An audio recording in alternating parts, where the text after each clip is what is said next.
little late.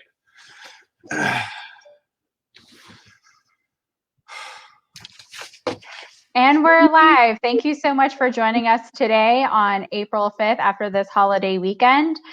With us today, we have Tom Moulton, Skull USA VP of Membership, and myself, Morgan Marovich, Director of Membership for Skull USA. Thank you for joining us today, Tom. Thanks, Morgan. Glad to be here.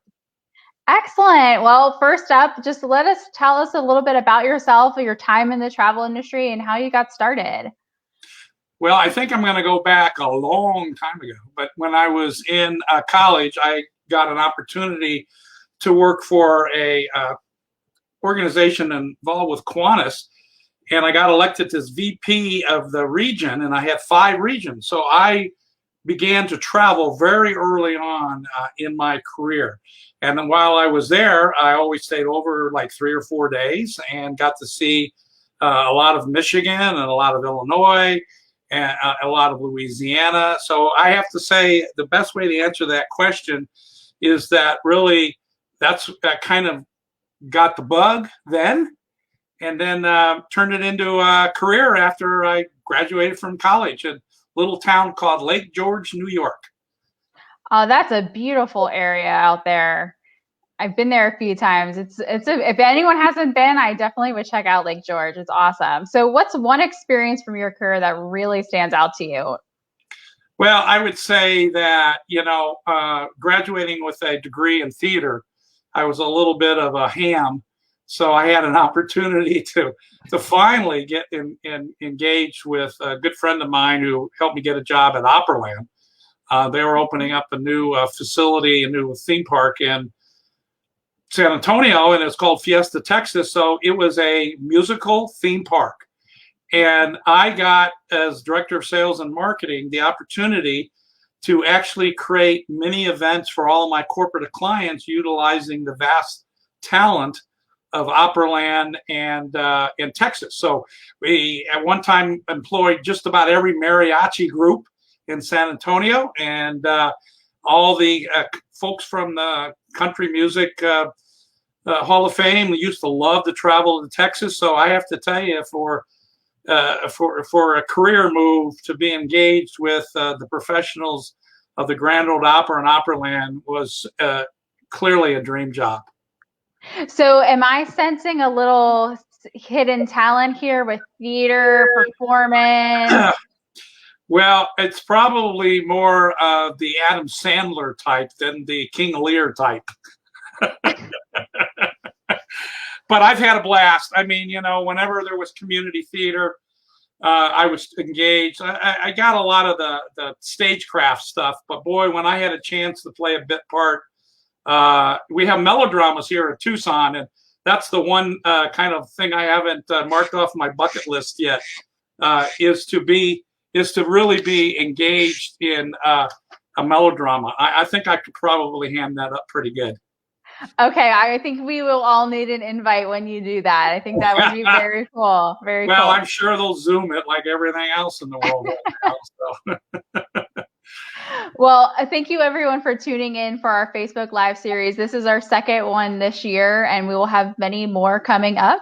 But again, we are appreciative for everyone tuning in. So, Tom, I want to talk about Skull. You've been a staple member of Skull for many years, and you know many people within the organization. So, when did you join? What got you to join, and who really brought you into the organization? Well, I belong when I was in New Orleans. I belonged to a hospitality organization called HSMA. At that time, I don't think the I was there, and we had 200 hoteliers, and then there was the Hotel Motel Association. So, as the VP of marketing for the aquarium and the zoo, I had an opportunity to really attend both. But I have to tell you, the one with the hotel sales and marketing manager was a lot more fun than the other one was involved in politics and all kinds of crazy infrastructure stuff and taxations and what have you. So the general managers and VPs used to join the HSMAI. Now, little did I know that there was also a Skull Club in New Orleans. And as you know, Morgan, that club is just doing wonderfully now. over 80 members. Of course, they've had a hard time with COVID, but what a great group of people, great mix of things to do. So I really think that, the opportunity to join an organization that had a nice mixture of senior and mid-level managers, and was also directly engaged in the, let's just say, the politics of tourism development. That's what Skull has allowed me to do, and I was introduced to it in Tucson by a dear friend in the attractions industry. And he said, Tom, here's all the tourism leaders, go meet them. And instantly, literally within 6 months, I was able to get engaged in all of the tourism development, politics, ins and outs, and the whims. And my attraction, in a sense, grew at sales force, tenfold because of those relationships. Nice, excellent. I didn't realize it started down out of New Orleans. That's very cool to know. When was your first World Congress? What was it like, and what's one of your top memories? Well, let me start with my first NASC, where we had certainly Mexico and Canada and the United States and its territories together, and it was held at Quebec City.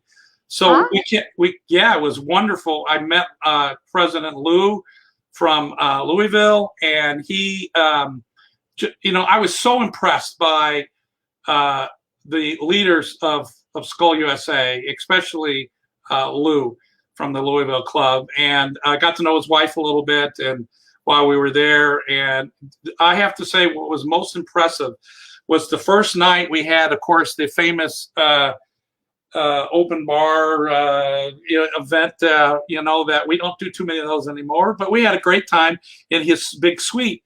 And this guy had probably 150 people there, mostly from the USA, and he knew everybody's name. He knew where they were from. He knew who their wives were that were there. And I was so impressed with that skill set of the relationships that he has built, that when I got back as a representative of the Tucson Skull Club, I think I may have been a vice president at that time. I ran for president, and not that I wanted to go to Turkey, to answer your question directly, but my wife is a history nut, and that's real historical heritage tourism instead of the stuff that the Old West that we have. I mean, this stuff goes back to the Romans. And long before that, and my wife was excited about going. We got to travel with the founder of Skull USA, Tucson. It was wonderful, wonderful. Had a lot, I have to tell you a quick little story though. After about 4 days of lamb, we stopped off at Great Britain, and the first stop was we went to McDonald's to have a real burger. But it was a great time, seeing people from all over the world. We're all extroverts. We all care about, we call it in Rotary the four-way test, where, service before selves, and in the sharing of ideas. And I have to tell you that, boy, if you're not hooked on Skull after you go to one of these events with other clubs, then you're probably at home. You're home shut in. Yeah, absolutely. You almost came back feeling you want to be like Lou. Well, absolutely, and I told Lou that many times, and he honored me that we had a meeting in Louisville, and I think it was a winter board meeting for Skull USA, and he personally took me around to several of the, I guess the I don't know what you call them, the whiskey joints or the whiskey distillers, but needless to say, it was hard to keep up with them, but we had a great time. That's awesome. So in your role as VP of Membership this year on the Skull USA board, what made you want to serve, and what are your goals for this year for 2021 for membership? Sure. Thank you very much. Of course, obviously coming off of COVID, we were, our personal meetings, our personal interactions were put on hold, and not to mention according to our friend Roger Dow, 50% of the tourism employment kind of went by the wayside. Now we hit it really high in 2019. Our businesses here and businesses everywhere were just really kicking. Everything that we had played on our plans was was working. Matter of fact, I had to find more money to print more collateral, and really hire more staff just to handle it. And then, of course, COVID hit, and we all know what happened there. And what happened, I think the positive thing that happened is that, at that time we had a little over 1,600 members, and quite frankly, we probably only knew a handful of them. So I had just like 2 months before that loaded Zoom for some conferencing, and struggled to want to really use it. And then all of a sudden, I was one of the first people in our community that had Zoom, and we started using it right away. And then our president, as you know, David Ryan and Jim Byer, they just utilized the Zoom not only to visit with each club, but to encourage clubs to meet with each other.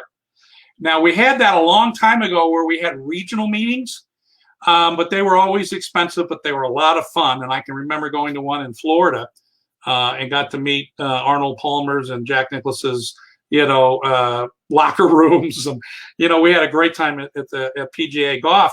But the idea of having regional meetings, I think, kind of went by the wayside. And now with the Zoom, we're able to not only have face-to-face interaction, but we have some really silly things going on, like toasting. And I can tell you the first time that I visited Santa Fe during COVID, and I come on, and that was one of my regional clubs, and these folks had not seen each other for 4 months.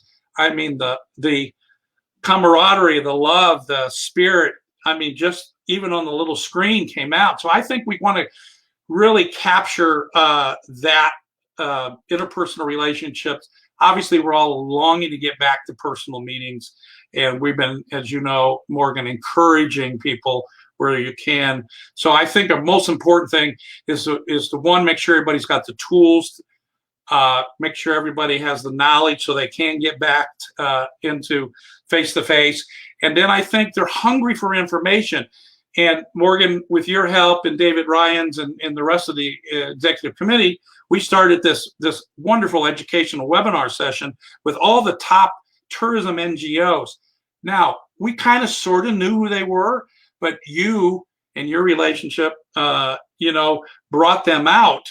And who would have known that the president of U.S. Travel or the cruise industry or the Asian Pacific would spend an hour plus talking to our membership, trying to help them navigate the horrors of COVID-19. So we got to keep that up, but we're going to mix that a little bit with personal development. As you know, a lot of the reasons why people join Skull, besides the camaraderie, is personal development and mentoring, and really having the inside track of what's going on in their community. And not only that, we were able to expand that to a global networking. And I really believe that that's going to continue to be a very important part of any club's membership. But, it starts with the club leadership, the passion of the club, the membership guy or gal that goes out there and knocks on people like Boston does,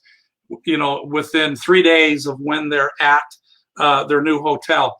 It's that reaching out. It's that kind of like welcome home system that has worked so well with the real estate industry. We could really learn a lot. And so that's why I'm happy that we're mixing some of that personal development, into the mix of the programs that we are developing. So we don't want to lose what we gained for Zoom, but we want to add a few new things once everybody gets back to meeting in person. So you mentioned some new benefits, like for the professional development side, which is great.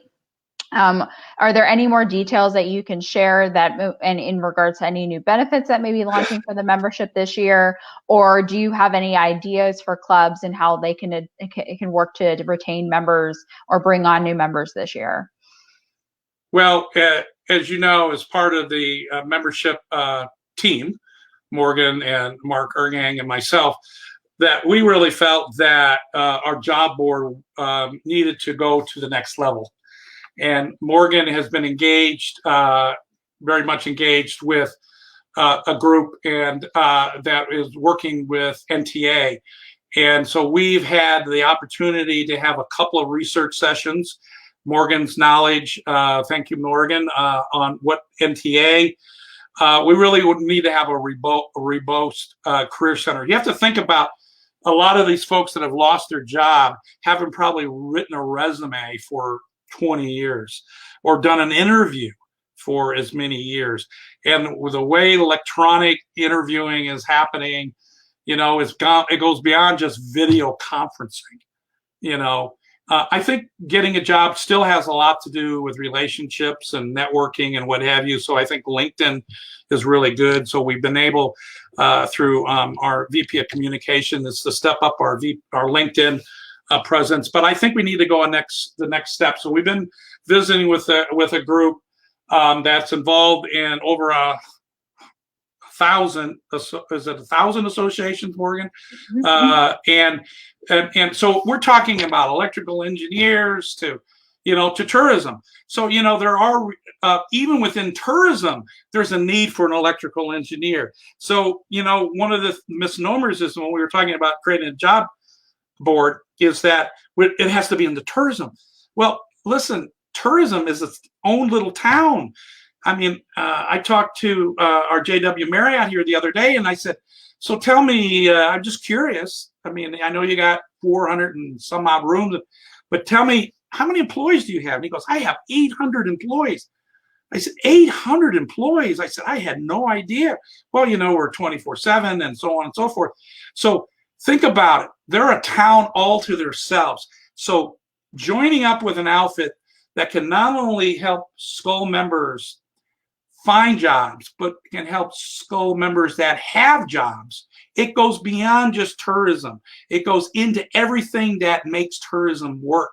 And that is clearly the kind of career center we need to be engaged in. So with a lot of hope, and we do the good presentation today, Morgan, to the executive committee, we can move forward with this brand new, really, we think, relevant way to help. And quite frankly, if Roger Dow says 50% of the folks have lost their jobs in tourism, my guess is 50% of people have lost their jobs that were Skull members. And luckily, we've been able to retain a lot of them. But we need to make sure we, help them get a job as best as we can. Absolutely.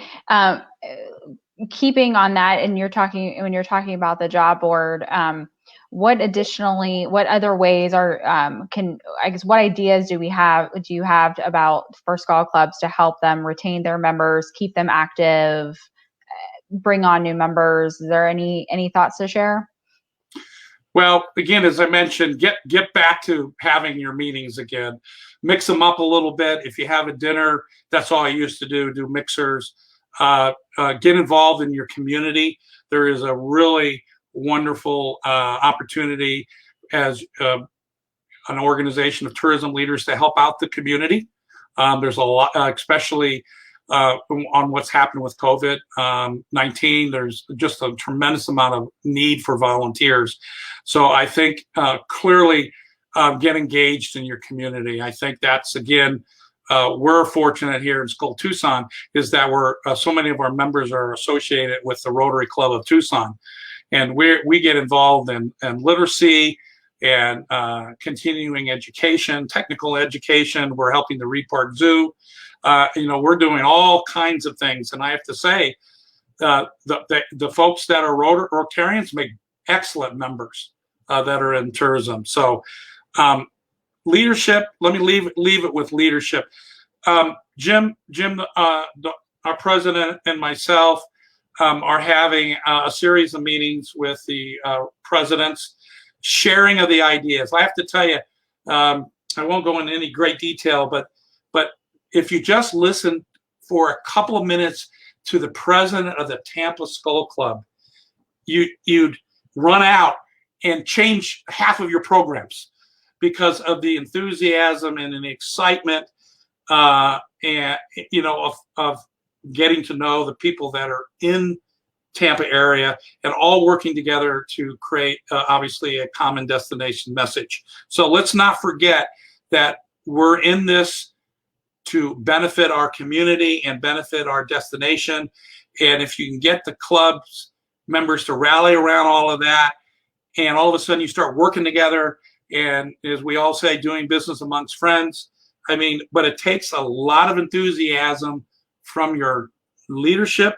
And as my good old friend Mock Singh, former president of Orange Coast and regional VP and Skull USA and international president, will say, you get out of Skull what you put into it. Every speech, I must have heard 20 of them. If you just show up for the meeting and sit at the table, you don't get anything out of it. If you get in, you get engaged. It's like Morgan and I were talking about it, folks, is that before we became president, we were the secretary, we were the treasurer, we were the membership development director. We were just about anything we could get our feet wet and gain knowledge. And it took a lot of personal commitment. We're all volunteers, but when you're having fun, just like the saying goes, it's not really work. Absolutely. And do you want to touch on, you mentioned the president's webinars, do you want to touch on the new member webinars? Yeah, so, we graciously, I believe, Skull International was able to work with the clubs last year. And if you joined in September, you got to 2021. So we have this whole kind of group of folks that didn't have a lot of interaction other than maybe some had Zoom.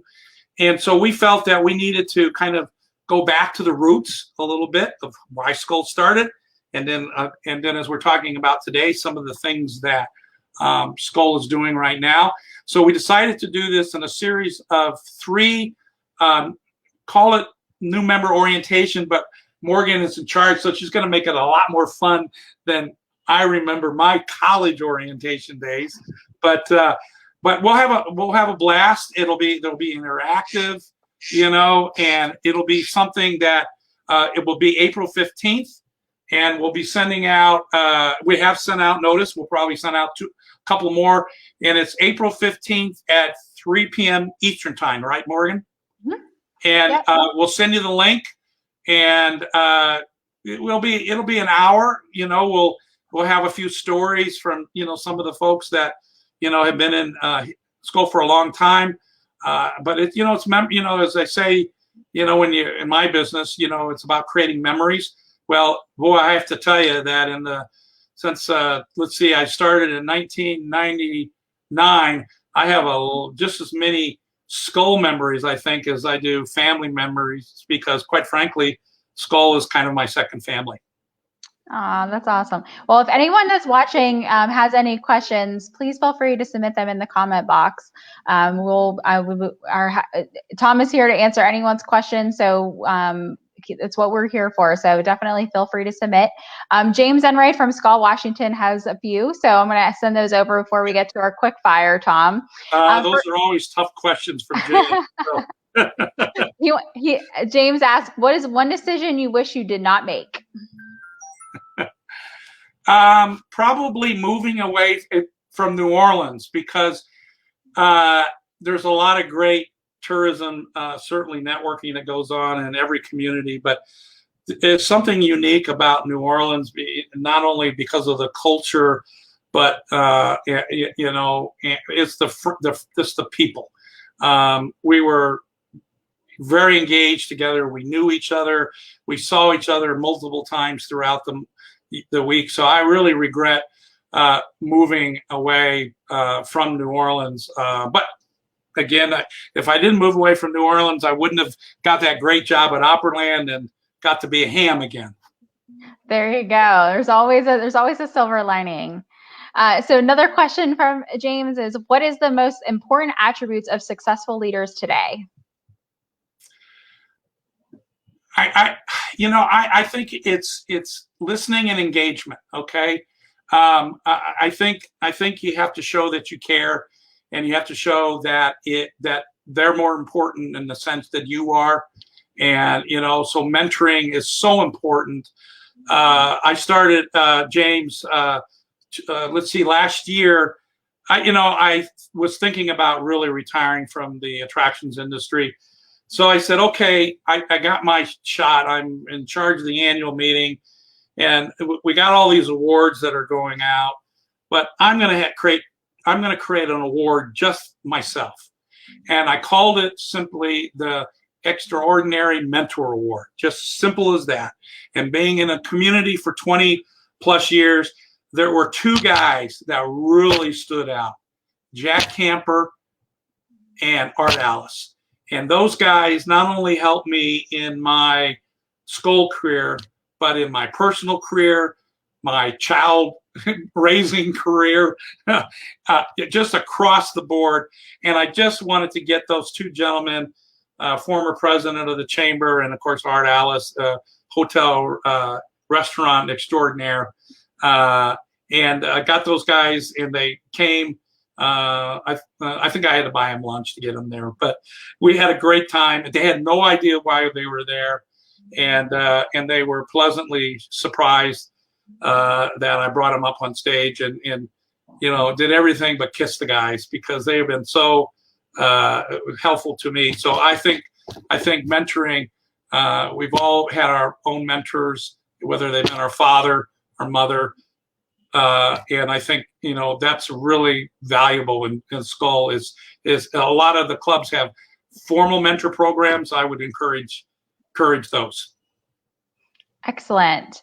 Keith from Skull Orlando. Hey, Keith. Hi, Keith. It's great to see the Skull President's calls. Any thoughts about rolling out calls for membership? Let me see if I understand the question. Calling out calls for presidents. Morgan, can you help me? What do you think? Rolling out calls for membership. All right. So I understand now.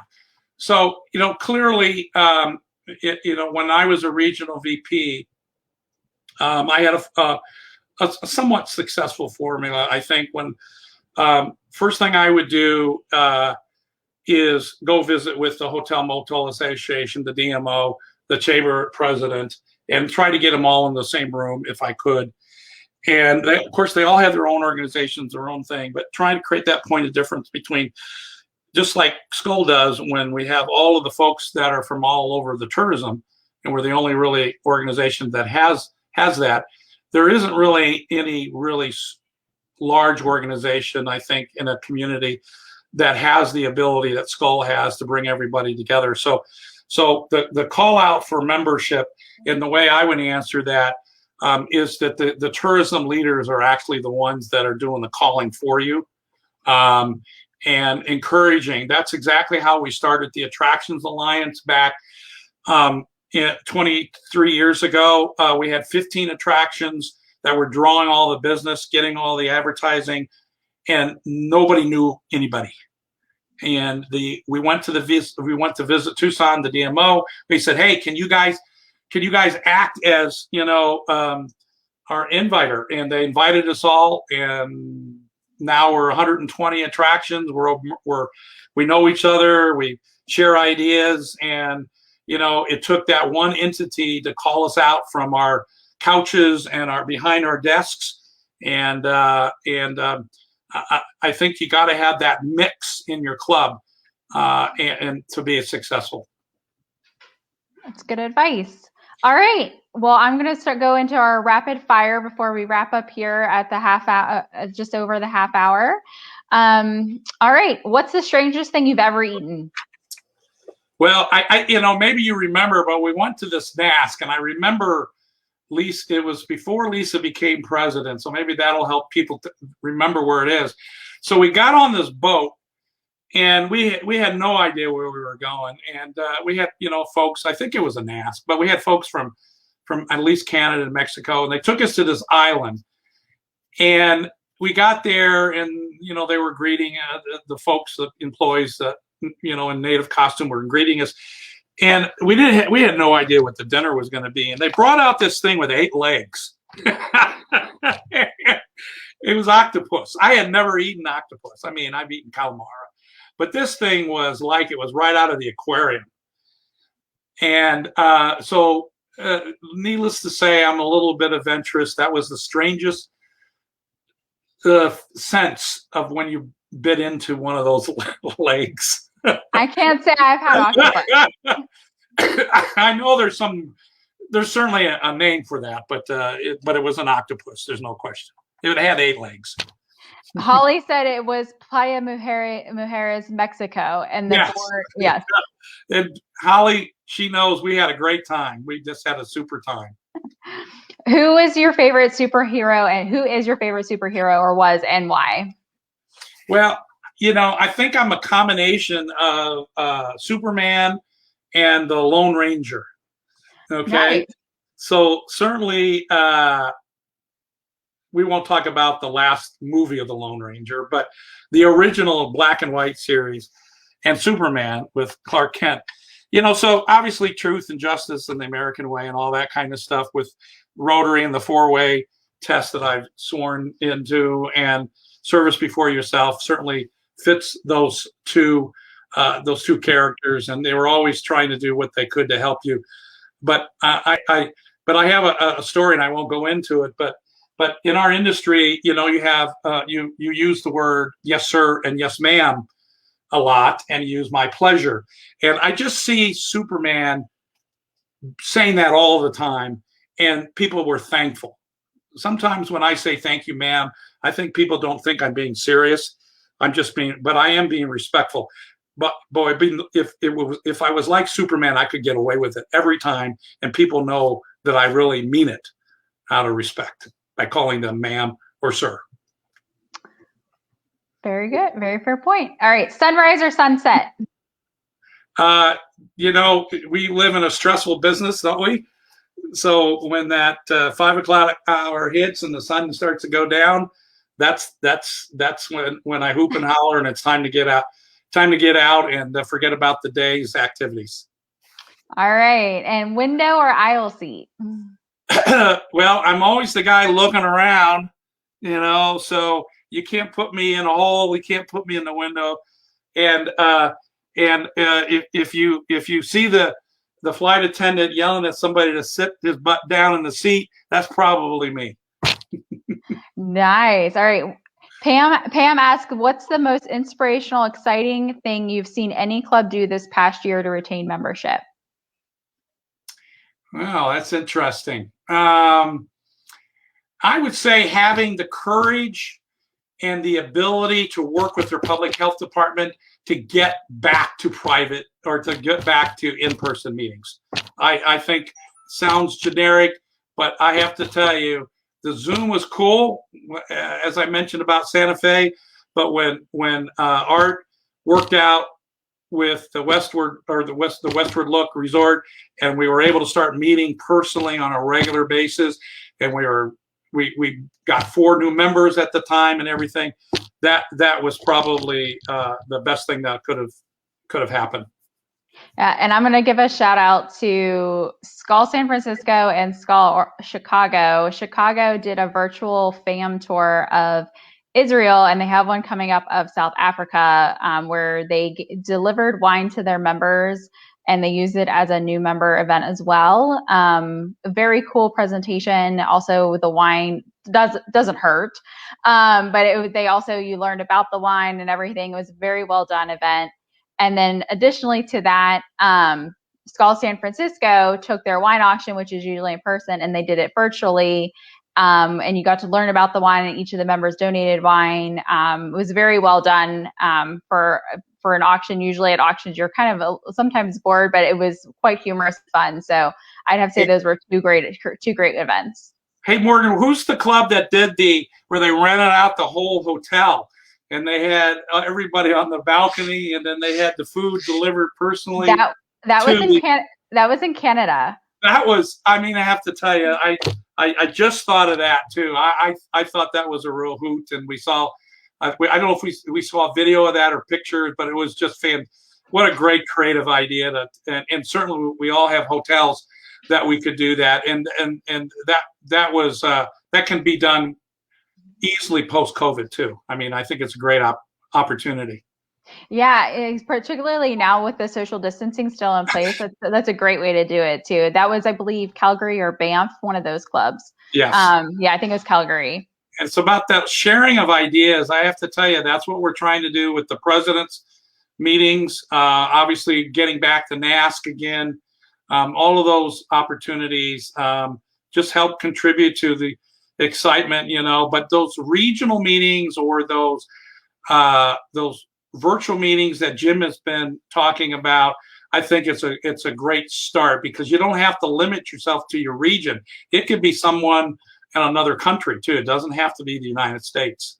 Yeah, and Boston, and Holly said that it mentions that Boston sent members wine and candy and raised almost $8,000 for a local charity during one of their meetings. Well, I just saw a TV special on a guy that created monsoon chocolate. So I think I have a great idea because of this Facebook Live today. Awesome. Well, on that note, we will end it. And thank you everyone for joining. It was great to hear from you all with your comments and feedback and questions.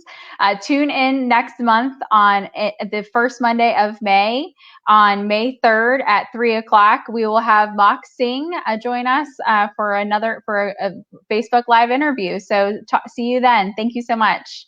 Thank you, Marcus. Tom. See you all. Be well.